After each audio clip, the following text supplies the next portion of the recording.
everyone! Welcome back to the final episode of our Paris adventure series. If you haven't watched the previous videos, you might want to catch up first, especially the last one where Jackson got his scooter stuck in the hotel room. Yes, that really happened, and we had the most chaotic lunch plan ever.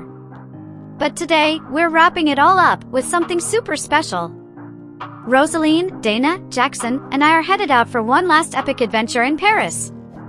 What could possibly go wrong, right? Stick around to find out because you're in for a wild ride.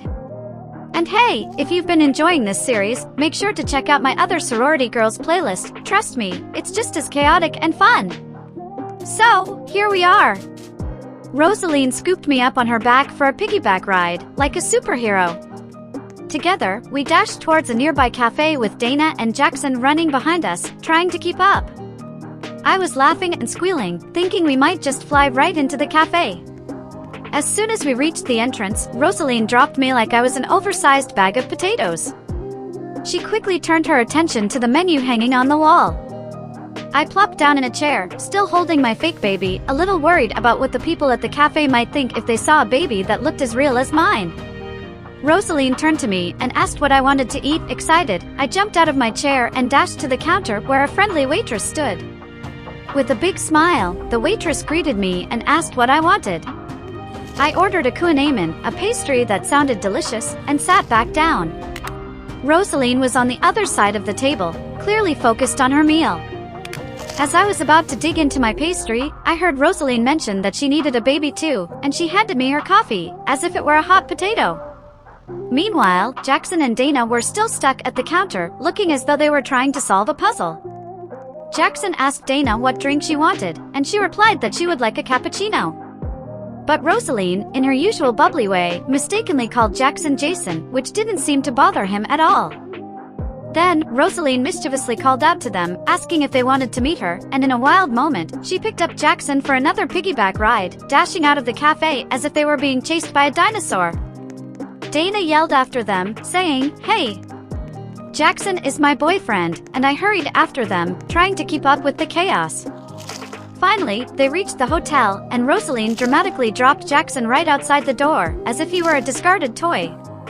Dana, relieved to have Jackson back on solid ground, immediately began doing a one-legged yoga pose, as if she were balancing on a tightrope. I couldn't help but giggle at the sight.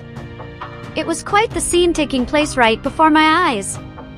As I watched the amusing spectacle, I couldn't help but wonder if Rosaline was flirting with Dana or Jackson. Rosaline turned to Dana and complimented her, saying that she ate like a sweetie. Dana thanked her with a big smile, and I was left pondering what was really going on. Was this a friendship blossoming or just playful banter? Jackson, trying to sound all wise, suggested we go to the store, but then realized that we only had one scooter among us. One scooter for 4 people? Brilliant idea, Jackson.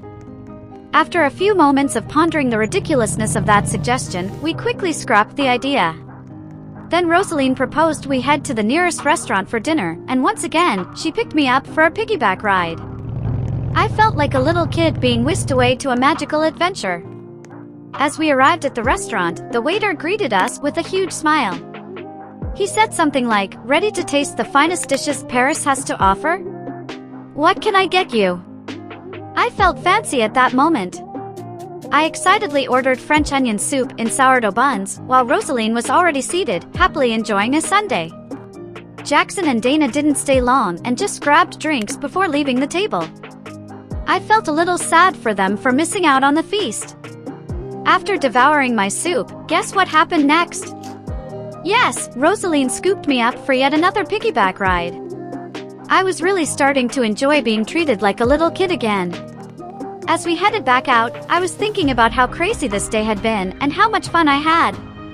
Once we returned to the hotel, it was time to say our goodbyes. Rosaline looked at me and smiled, suggesting we should do this again sometime. I enthusiastically agreed, but suddenly realized I had forgotten to ask for her phone number. Ugh! Classic me. And there you have it, folks. That's the end of this crazy adventure with Rosaline in Paris. I had so much fun, and I hope you enjoyed watching all the wild things we got into. If you liked this episode, please hit that like button, and if you haven't already, make sure to subscribe so you don't miss any of my future adventures. Also, don't forget to check out my Sorority Girls series. It's filled with fun, drama, and laughter. You can find it all in my playlist, so feel free to binge watch. Thanks for watching, and I'll see you in the next video. Bye, everyone!